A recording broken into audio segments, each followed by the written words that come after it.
Chapter 6.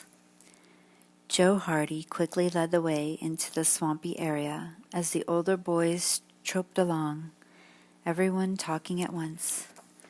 When they reached the spot, Chet examined the tire and exclaimed, "There's no mistake about it. This is one of the tires. When the thief put on the new one, he threw this away." "Perhaps the queen is still around," suggested Frank quickly. "The thief may have picked this road as a good place to hide your jalopy until he can make a getaway." "It would be an ideal place," Chet agreed. "People coming to Willow Grove have to park at the gate, so nobody would come in here. But this old road comes in from the main highway. Let's take a look, fellas." A scrutinizing search was begun along the abandoned road in the direction of the highway. A moment later, Frank and Chet, in the lead, cried simultaneously, "Here's a bypass! And here are the tire marks!" Frank exclaimed. To one side was a narrow roadway, almost overgrown with weeds and low bushes. It led from the abandoned road into the depths of the woods. Without hesitation, Frank and Chet plunged into it. Presently the roadway widened out, then wound about a heavy clump of trees. It came to an end in the wide clearing. In the clearing stood Chet Morton's lost jalopy. "My queen!" he yelled in delight. "Her own license plates!" His shout was heard from the rest of the boys, who came on a run. Chet's joy was boundless. He examined the car with minute care, while his chums crowded around. At last he straightened up with a smile of satisfaction. "She hasn't been damaged a bit, all ready to run. The thief just hid the old bus in here and made a getaway. Come on, fellas, climb aboard. Free ride to the highway." Before leaving, the Hardys examined footprints left by the thief. "He wore sneakers," Frank observed. Suddenly, Chet Swan opened the door and looked on the floor. "You mean he wore my sneakers? They're gone." "And carried his own shoes?" Joe observed. "Very clever. Well, that washes out one clue. Can't trace the man by his shoe prints." "Let's go," Chet urged. He jumped into the car, and in a few seconds the engine roared. There was barely sufficient room in the clearing to permit him to turn the jalopy about. When he swung around and headed up the bypath, the boys gave a cheer and hastened to clamber aboard. Lurching and swaying, the car reached the abandoned road, and from there made the run to the main highway. The boys transferred to Tony's truck and the motorcycles and formed a parade into Bayport, with Frank and Joe in the lead.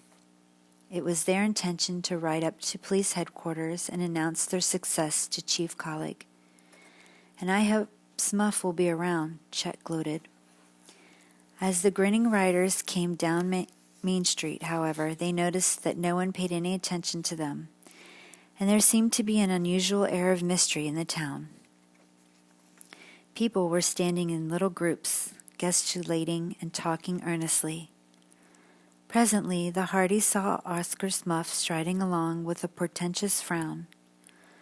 Joe called out to him, "What's going on, detective? You notice we found Chet's car?" "I've got something more important than stolen cars to worry. Hey, what's that?" Detective Smuff stared blankly at the full import of the discovery, filtered his subconsciousness. The boys waited for Smuff's praise, but he did not give it. Instead, he said, "I got a big mystery to solve. The Tower Mansion has been robbed." "Good night," the Hardys chorused. Tower Mansion was one of the show places of Bayport. Few people in the city had ever been permitted to enter the place, and the admiration which the palatial building excited was solely by reason of its exterior appearance. But the first thing a newcomer to Bayport usually asked was, "Who owns that house with the towers over on the hill?" It was an immense, rambling stone structure overlooking the bay, and could be seen for miles, silhouetted against the skyline like an ancient feudal castle. The resemblance to a castle was heightened by the fact that From each of the far ends of the mansion arose a high tower. One of these had been built when the mansion was erected by Major Applegate, an eccentric retired old army man who had made a fortune by lucky real estate deals. Years ago, there had been many parties and dances in the mansion. But the Applegate family had become scattered until at last there remained in the old home only Herd Applegate and his sister Adelia. They lived in the vast, lonely mansion at the present time. Herd Applegate was a man about 60, tall and stooped. His life seemed to be devoted now to the collection of rare stamps. But a few years before, he had built a new tower on the mansion, a duplicate of the original one. His sister Adelia was a maiden lady of uncertain years. Well-dressed women in Bayport were amused by her clothes. She dressed in clashing colors and unbecoming styles. Herd and Adelia Applegate were reputed to be enormously wealthy, although they lived simply, kept only a few servants, and never had visitors. "Tell us about the theft," Joe begged Smuff. But the detective waved his hand airily. "You'll have to find out yourselves," he retorted as he hurried off. Frank and Joe called goodbye to their friends and headed for home. As they arrived, the boys saw Herd Applegate just leaving the house. The man tapped the steps with his cane as he came down them. When he heard the boys' motorcycles, he gave them a piercing glance. "Good day," he growled in a grudging manner and went on his way. "He must have been asking Dad to take the case," Frank said to his brother as they pulled into the garage. The boys rushed into the house, eager to find out more about the robbery. In the front hallway, they met their father. "We heard the Tower mansion has been robbed," said Joe. Mr. Hardy nodded. "Yes, Mr. Applegate was just here to tell me about it. He wants me to handle the case." "How much was taken?" Mr. Hardy smiled. "Well, I don't suppose it will do any harm to tell you. The safe in the Applegate library was open. The loss will be about $40,000, all in securities and jewels." "Whew!" exclaimed Frank. "What a haul. When did it happen?" "Either last night or this morning. Mr. Applegate did not get up until after 10 o'clock this morning and did not go into the library until nearly noon. It was then that he discovered the theft." "How was the safe opened?" "By using the combination. It was opened either by someone who knew the set of numbers or else by a very clever thief who could detect the noise of the tumblers. I'm going up to the house in a few minutes. Mr. Applegate is to call for me." "I'd like to go along," Joe said eagerly. "So would I," Frank declared. Mr. Hardy looked at his sons and smiled. "Well, if you want to be detectives, I suppose it is about as good a chance as any to watch a crime investigation from the inside. If Mr. Applegate doesn't object, you may come with me."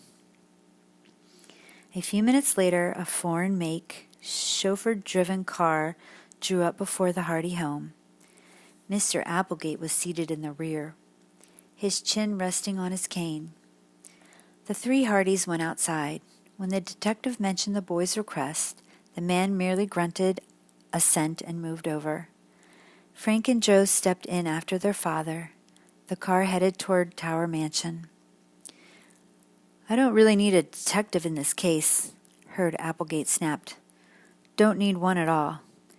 It's as clear as the nose on your face. I know who took the stuff, but I can't prove it." "Whom do you suspect?" Fenton Hardy asked. "Only one man in the world could have taken the jewels and securities. Robinson." "Robinson?" "Yes, Henry Robinson, the caretaker. He's the man." The Hardy boys looked at each other in consternation. Henry Robinson, the caretaker of the Tower Mansion, was the father of one of their closest chums. Perry Robinson, nicknamed Slim, was the son of the accused man. That his father should be blamed for the robbery seemed absurd to the Hardy boys. They had met Mr. Robinson upon several occasions, and he had appeared to be a good-natured, easy-going man with high principles. "I don't believe he's guilty," Frank whispered. "Neither do I," returned his brother. "What makes you suspect Robinson?" Mr. Hardy asked Herd Applegate.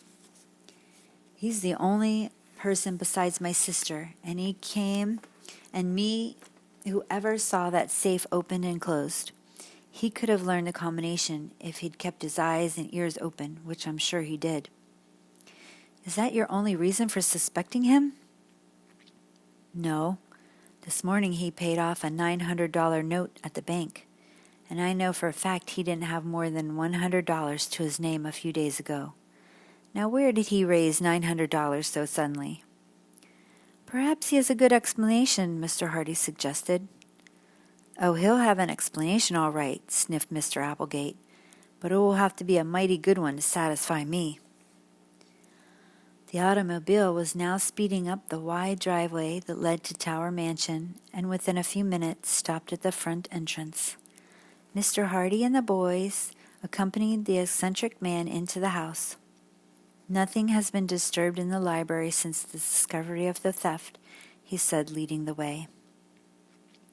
Mr. Hardy examined the open safe, then took a special magnifying glass from his pocket. With minute care he inspected the dial of the combination lock. Next he walked to each window and the door to examine them for fingerprints.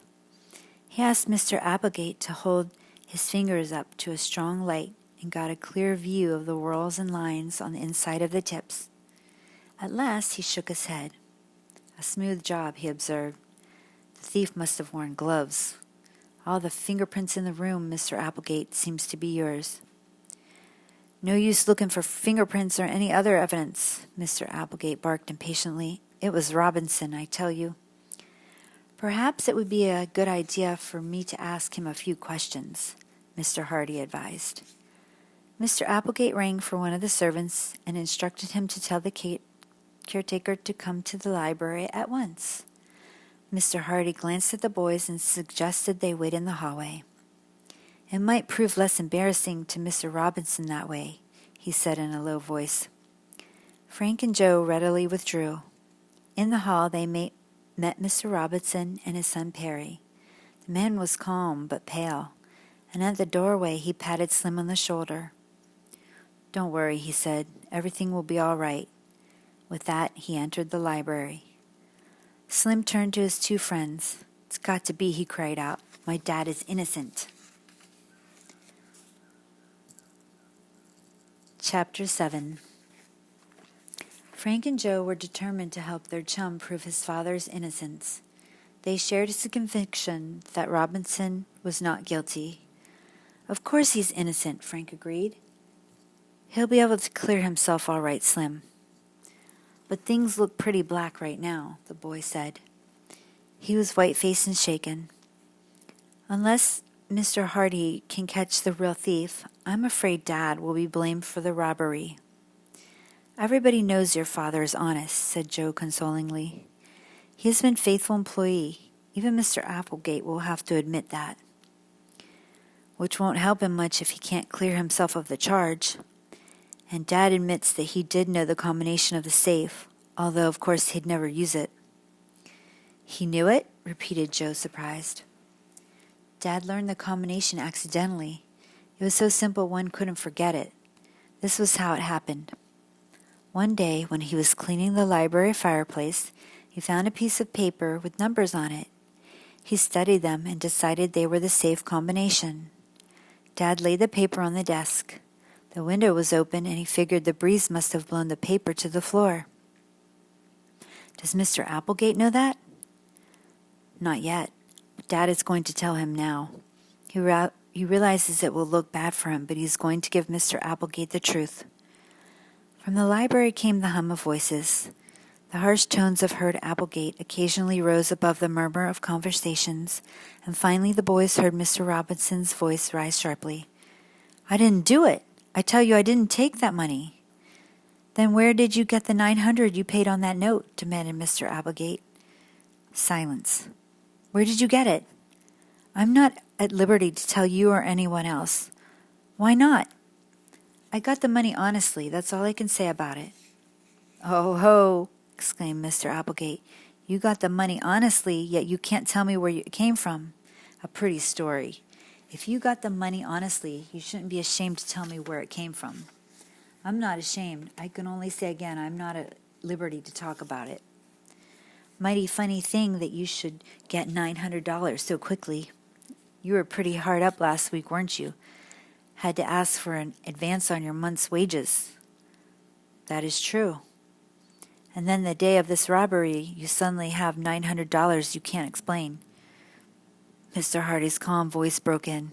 Of course I don't like to pry into your private affairs, Mr. Robinson, he said, but it would be best if you would clear up this matter of the money. I know it looks bad, replied the caretaker doggedly, but I've made a promise I can't break. And you admit being familiar with the combination of the safe, too? Broke in Mr. Applegate. I didn't know that before. Why didn't you tell me? I didn't consider it important. And yet you come and tell me now? I have nothing to conceal. If I had taken the security and jewels, I wouldn't be telling you that I knew the combination. Yes, agreed Mr. Hardy. That's a point in your favor, Mr. Robinson. It is? Asked Mr. Applegate. Robinson's just clever enough to think up a trick like that. He'd figure that by appearing to be honest, I believe he is honest and couldn't have committed this robbery. Very clever, but not clever enough. There's plenty of evidence right this minute to convict him, and I'm not going to delay any further. In a moment, Mr. Applegate's voice continued. Police station? Hello, police station? This is Applegate speaking. Applegate. Herd Applegate. Well, we found our man in that robbery. Yes, Robinson? You thought so, eh? So did I, but I wasn't sure. He has practically convicted himself by his own story. Yes, I want to arrest him. You'll be up right away? Fine. Goodbye. You're not going to have me arrested, Mr. Applegate, the caretaker cried out of alarm. Why not? You're the thief. It might have been better to wait a while, Mr. Hardy interposed, at least until there was more evidence. What more evidence do we want, Mr. Hardy? The owner of Tower Mansion sneered. If Robinson wants to return the jewels and securities, I'll have the charge withdrawn, but that's all. I can't return them. I didn't take them. Mr. Robinson defended himself. You'll have plenty of time to think, Mr. Applegate declared. You'll be in the penitentiary a long time. In the hallways, the boys listened in growing excitement and dismay. The case had taken an abrupt and tragic turn. Slim looked as though he might collapse under the strain.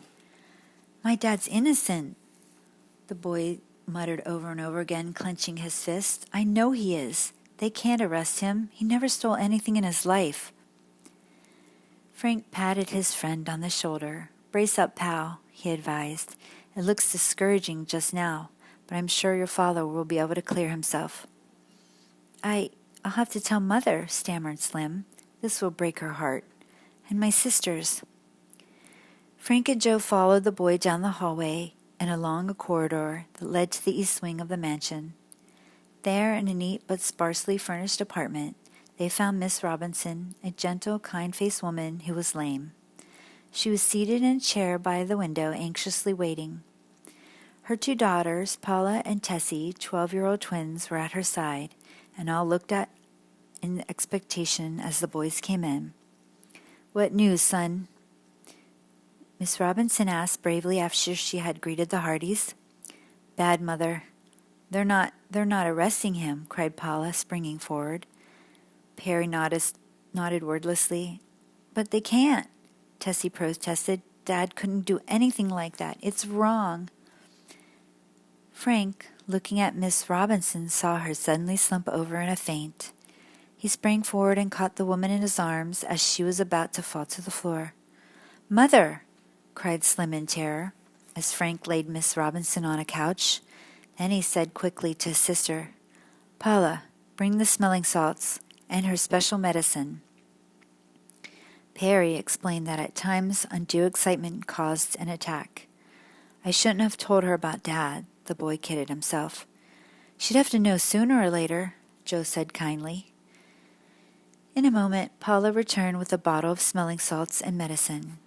The inhalant brought her mother back to consciousness, and Paula then gave Miss Robinson the medicine. In a few moments, the woman completely revived and apologized for having worried everyone. I admit it was a dreadful shock to think my husband has been arrested, she said, but surely something can be done to prove his innocence.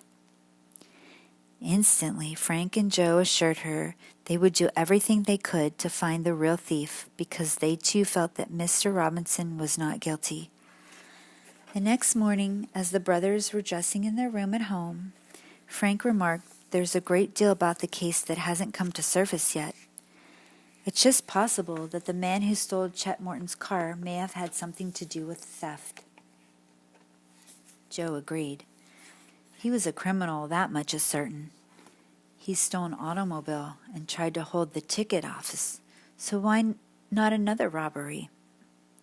Right, Joe.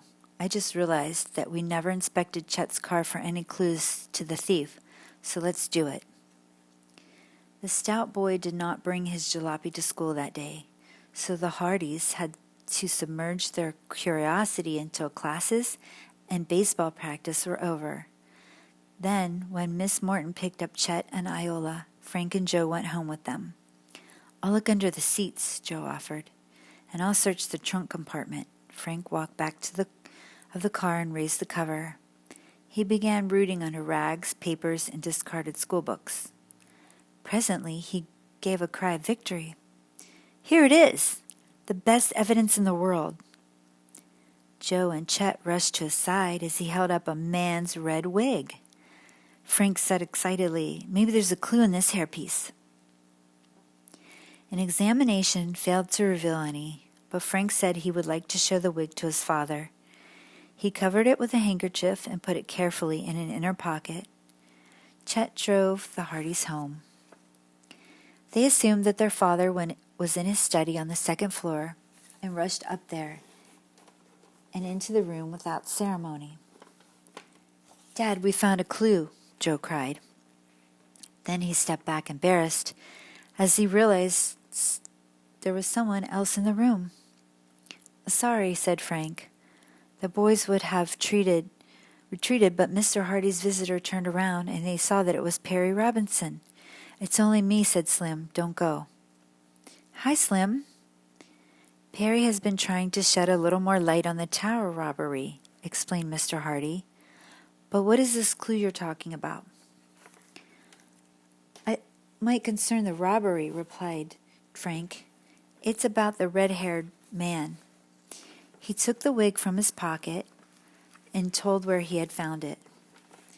Mr. Hardy's interest was kindled at once. "This seems to link up a pretty good chain of evidence.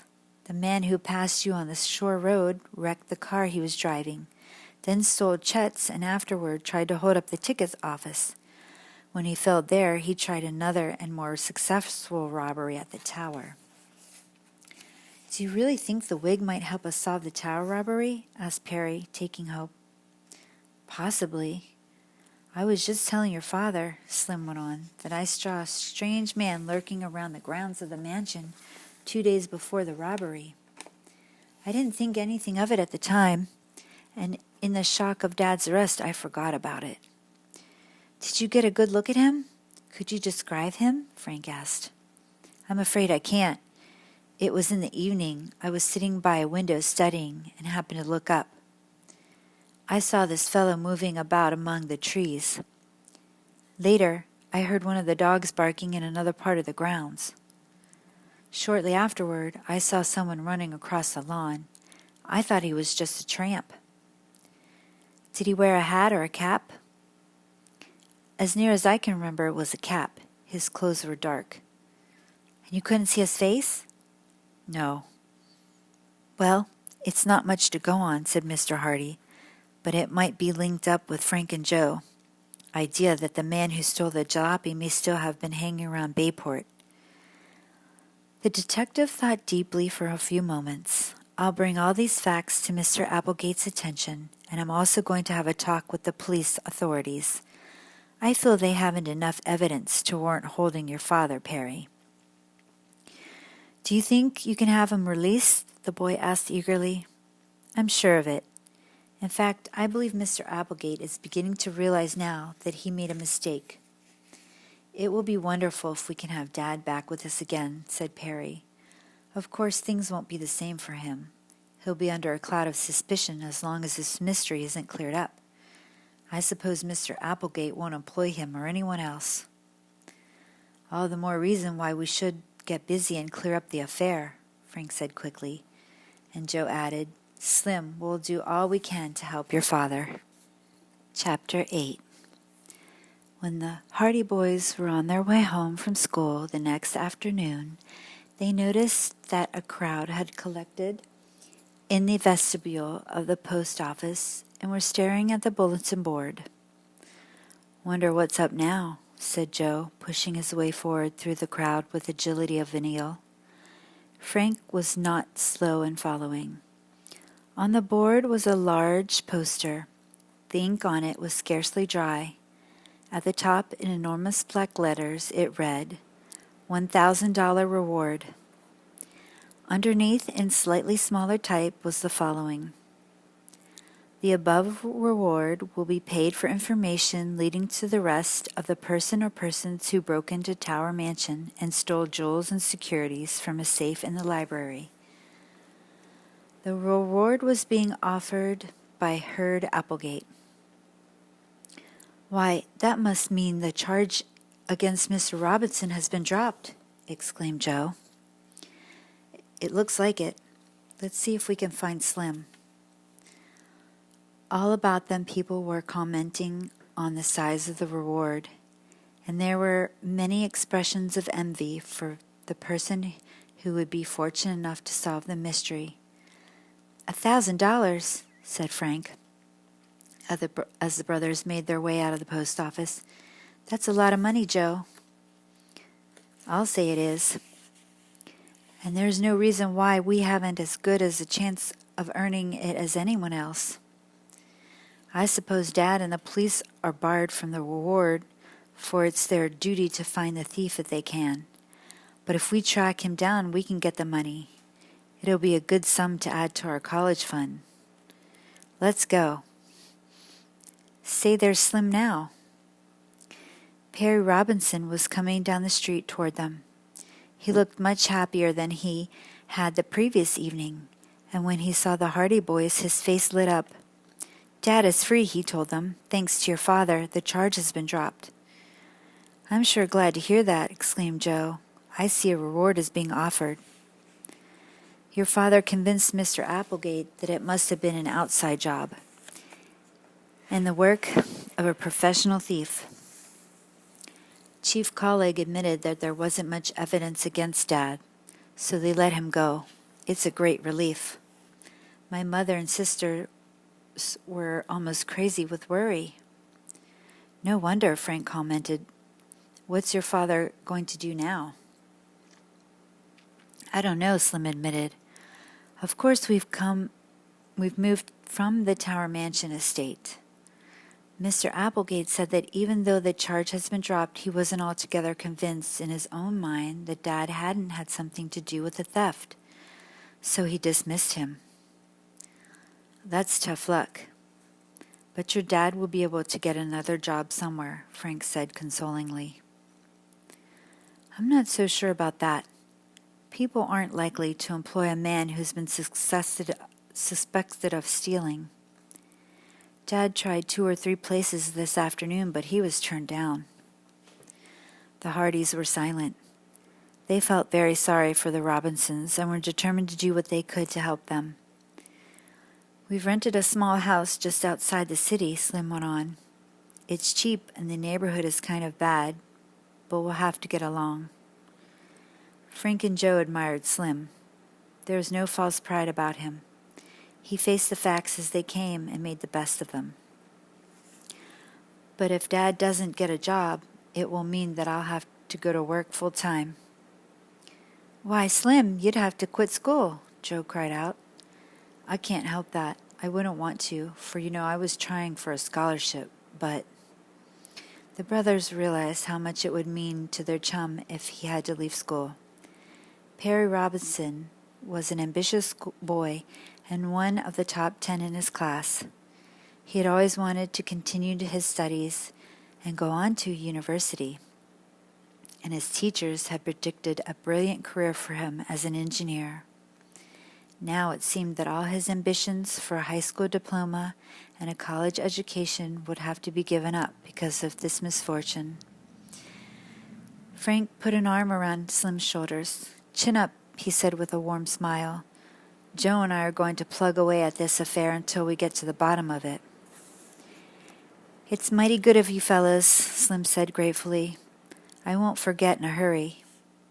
He tried to smile, but it was evident that the boy was deeply worried.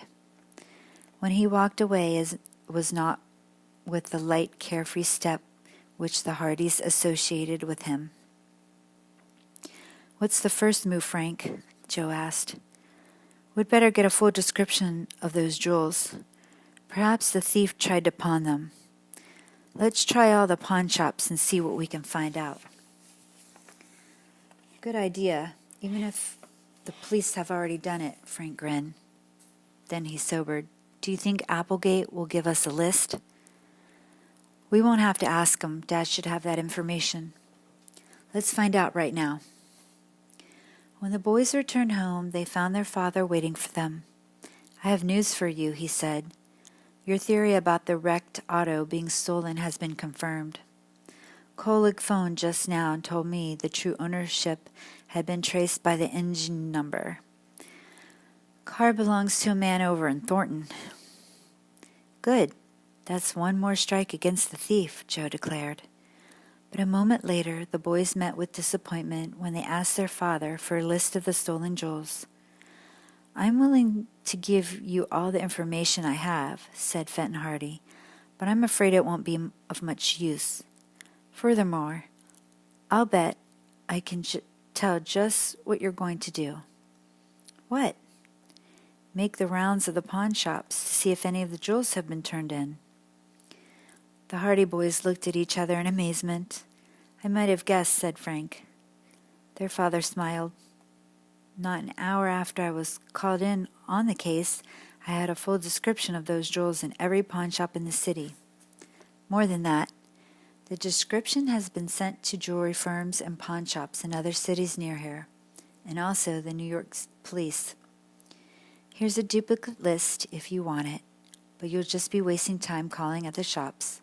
All the dealers are on the lookout for the jewels." Mechanically, Frank took the list, and I thought it was such a bright idea. It is a bright idea, but it has been used before. Most jewel robberies are solved in just this manner, by tracing the thief when he tries to get rid of the gems. "Well," said Joe gloomily, "I guess that plan is all shot to pieces. Come on, Frank, we'll think of something else." "Out for the reward?" asked Mr. Hardy, chuckling. "Yes, and we'll get it, too." "I hope you do. But you can't ask me to help you any more than I've done. It's my case, too, remember. So from now on, you boys and I are rivals." "It's a go." "More power to you," Mr. Hardy smiled and returned to his desk. He had a sheaf of reports from shops and agencies in various parts of the state, through which he had been trying to trace the stolen jewels and securities, but in every case the report was the same. There had been no lead to the gems or the bonds taken from Tower Mansion. When the boys left their father's study, they went outside and sat on the back porch steps. "What shall we do now?" asked Joe. "I don't know. Dad sure took the wind out of our sails that time, didn't he?" "I'll say he did. But it's just as well. He saved us a lot of trouble." "Yes, we might have been going around in circles," Frank conceded. Joe wagged his head. "It looks as if Dad has the inside track on the case, in the city anyway." "What have you got in mind?" Joe asked. "To concentrate on the country. We started out to find the thief because he stole Chet's car. Let's start all over again from that point. Meaning? Mr. Wig may have come back to the woods expecting to use Chet's car again and... Frank, you're a genius. You fear the guy may have left a clue by accident? Exactly. Fired with enthusiasm once more, the brothers called to Miss Hardy where they were going, then set off on their motorcycles. After parking them at the picnic site, the brothers once more set off for the isolated spot where the jalopy had been hidden. Everything looked the same as it had before, but Frank and Joe examined the ground carefully for new footprints. They found none, but Joe pointed out 6-inch circular marks at regular intervals. They're just the size of the man's stride, he remarked, and I didn't notice them before. I didn't either, said Frank. Do you suppose that thief tied pads onto his shoes to keep him from making footprints? Let's see where they lead.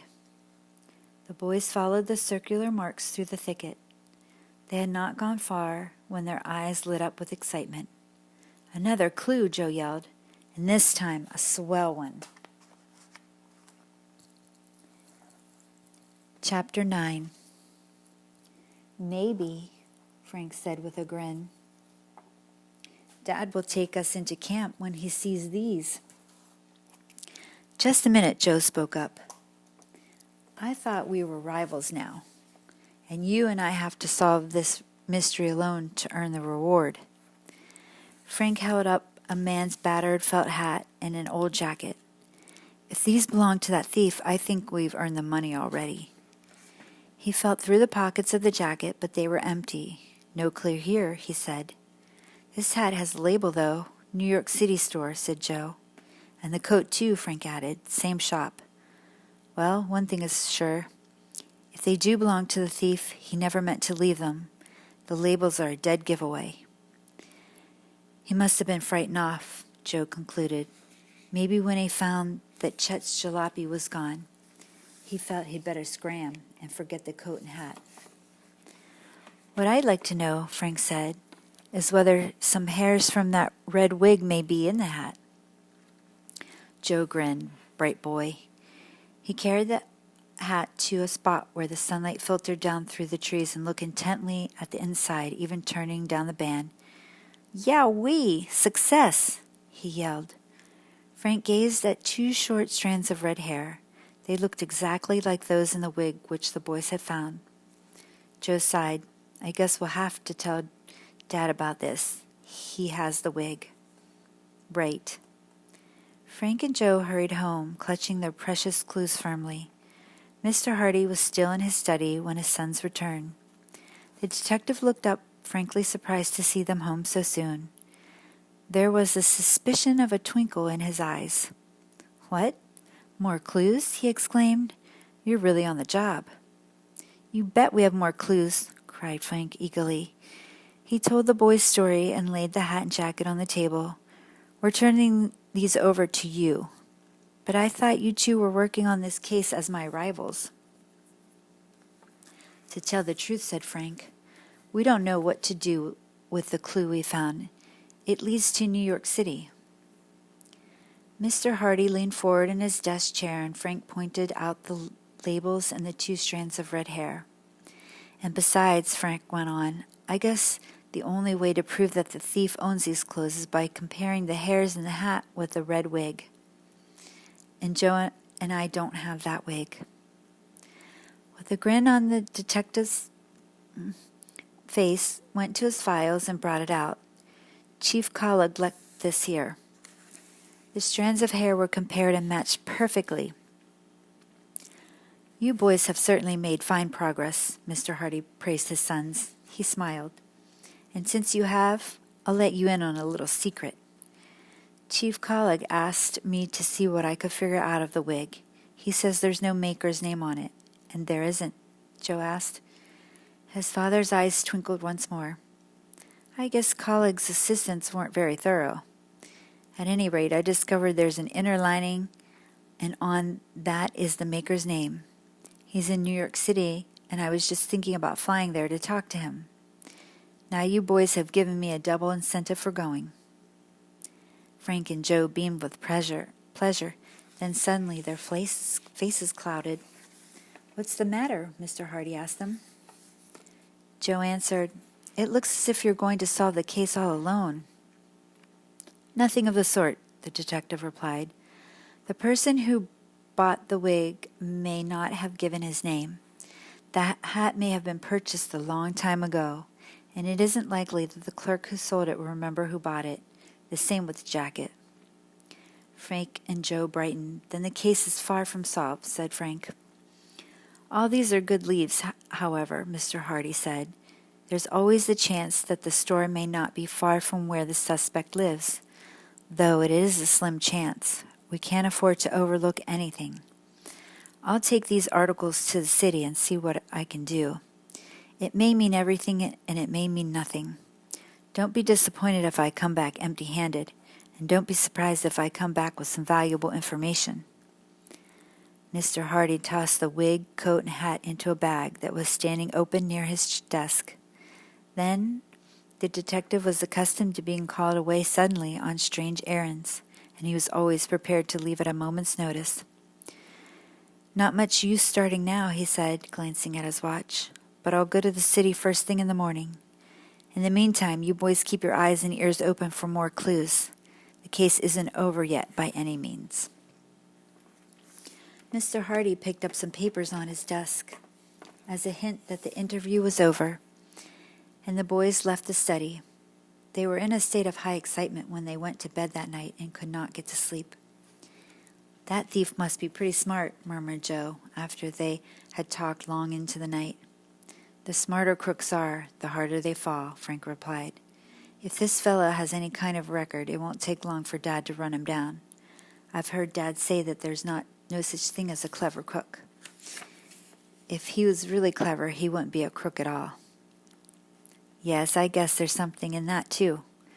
But it shows that we're not up against any amateur. This fellow is a slippery customer."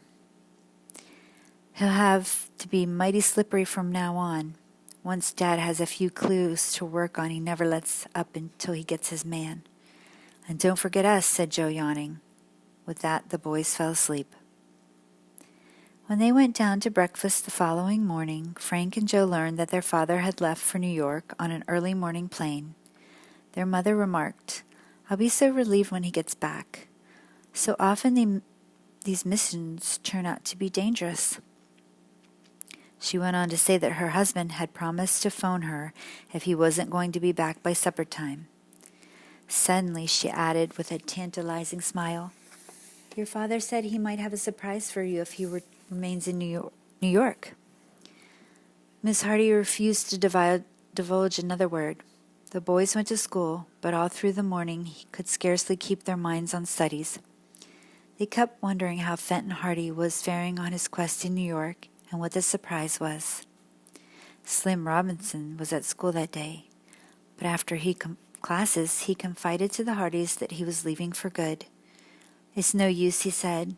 "Dad can't keep me in school any longer, and it's up to me to pitch in and help the family. I'm to start work tomorrow at a supermarket." "And you wanted to go to college," exclaimed Frank. "It's a shame." "Can't be helped," replied Perry with a grimace. "I consider myself lucky to have stayed in school this long. I'll have to give up all those college plans and settle down in the business world. There's one good thing about it. I'll have a chance to learn supermarket work from the ground up. I'm starting in the receiving department." He smiled. "Perhaps in 50 years I'll be head of the firm." "You'll make good at whatever you tackle," Joe assured him. "But I'm sorry you won't be able to go through college as you planned. Don't give up hope yet, Slim. One never knows what may happen. Perhaps the thief who did rob Tower Mansion will be found." Frank and Joe wanted to tell Slim about the clues they had discovered the previous day, but the same thought came into their minds, that it would be unfair to raise any false hopes. So they said goodbye and wished him good luck. Perry tried hard to be cheerful, but his smile was very faint, and he turned away from them and walked down the street. "I sure feel sorry for him," said Frank, as he and Joe started for home.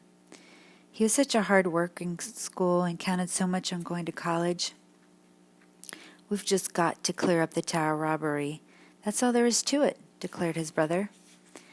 As they neared the Hardy home, the boys' steps quickened. Would they find that their father had returned with the information on the identity of the thief? Or was he still in New York?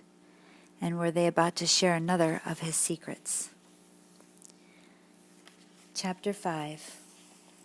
Frank and Joe's first stop was the Hardy garage. Looking in, they saw that only Miss Hardy's car was there. Their father had taken his sedan to the airport and not brought it back. "Dad's not home," Joe cried excitedly. "Now we'll hear what the surprise is." Dashing into the kitchen, he called, "Mother!"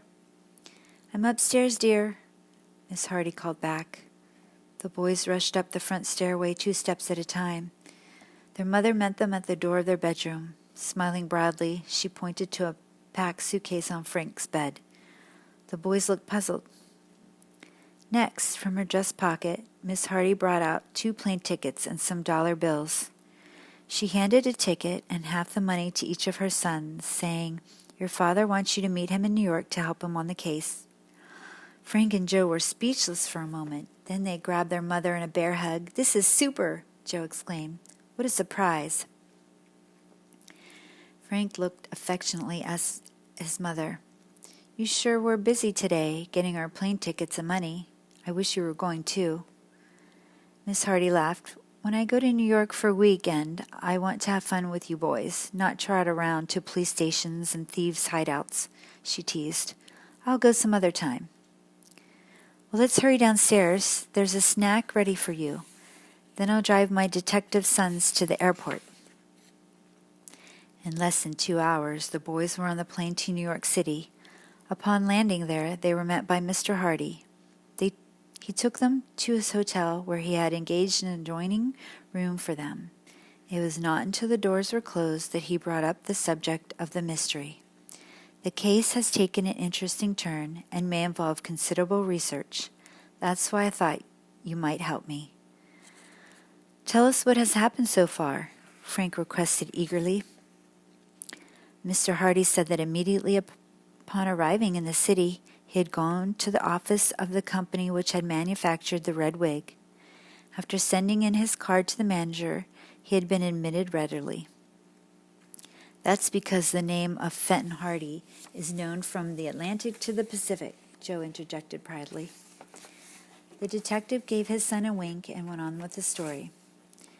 "Some of our customers in trouble, Mr. Hardy?" the manager asked me when I laid the red wig on his desk. "Not yet," I said, "but one of them may be if I can trace the purchaser of this wig." The manager picked it up. He inspected it carefully and frowned. "We sell mainly to an exclusive theatrical trade. I hope none of the actors has done anything wrong." "Can you tell me who bought this one?" I asked. "We make wigs only to order," the manager said. He pressed a button at the side of his desk. A boy came and departed with a written message. "It may be difficult. This wig is not a new one. In fact, I would say it was old-fashioned, about 2 years ago." "Long time ago, but still," I encouraged him. The detective went on. In a few minutes, a bespectacled elderly man shuffled into the office in response to the manager's summons. "Kaufman here," the manager said, "is our expert. What he doesn't know about wigs isn't worth knowing." Then, turning to the old man, he handed him the red wig. "Remember it, Kaufman." The old man looked at it doubtfully. Then he gazed at the ceiling. Red wig, he muttered. "About 2 years old, isn't it?" the manager prompted. "Not quite. 1.5 years, I'd say. Looks like a comedy character type. Wait, I'll think. There ain't been so many of our customers playing that kind of part inside 1.5 years. Let's see. The old man paced up and down the office, muttering names under his breath. Suddenly he stopped, snapping his fingers. "I have it," he said. "It must have been Morley who bought that wig. That's who it was, Harold Morley. He's playing in Shakespearean repertoire with Hamlin's company. Very fussy about his wigs. Has to have 'em just so. I remember he bought this one because he came in here about a month ago and ordered another one like it. Why would he do that? I asked him. Kaufman shrugged his shoulders. Ain't none of my business. Lots of actors keep a double set of wigs. Morley's playing down at the Crescent Theater right now. Call him up. I'll go and see him, I told the men, and that's just what we'll do, Frank and Joe, after a bite of supper. You don't think this actor's a thief, do you? Frank asked in amazement. How could he have gone back and forth to Bayport so quickly? And isn't he playing here in town every night? Mr. Hardy admitted that he too was puzzled. He was certain Morley was not the man who had worn the wig on the day of the jalopy was stolen, for the Shakespearean Company had been playing a 3 weeks' run in New York. It was improbable, in any case, that the actor was a thief. The three Hardy boys arrived at Mr. Morley's dressing room half an hour before curtain time. Mr. Hardy presented his card to a suspicious doorman at the Crescent, but he and his sons were finally admitted backstage and shown down a brilliantly lit corridor to the dressing room of Harold Morley. It was a snug place with pictures on the walls, a potted plant in the window overlooking the alley, and a rug on the floor. Seated before a mirror with electric lights at either side was a stout little man, almost totally bald. He was diligently rubbing creamy stage makeup on his face. He did not turn around, but eyed his visitors in the mirror, casually telling them to sit down. Mr. Hardy took the only chair. The boys squatted on the floor. Often heard of you, Mr. Hardy, the actor said in a surprisingly deep voice that had a commercial effect in contrast to his diminutive appearance. Glad to meet you. What kind of call is this? Social or professional? Professional. Morley continued rubbing the makeup on his jowls. Out with it, he said briefly. Ever see this wig before? Mr. Hardy asked him, laying the hairpiece on the makeup table. Morley turned from the mirror, and an expression of delight crossed his plump countenance. Well, say, I've seen it before, he declared. Old Kaufman, the best wig maker in the country, made this for me about 1.5 years ago. Where did you get it? I sure didn't think I'd ever see this red wig again. Why? Stolen from me?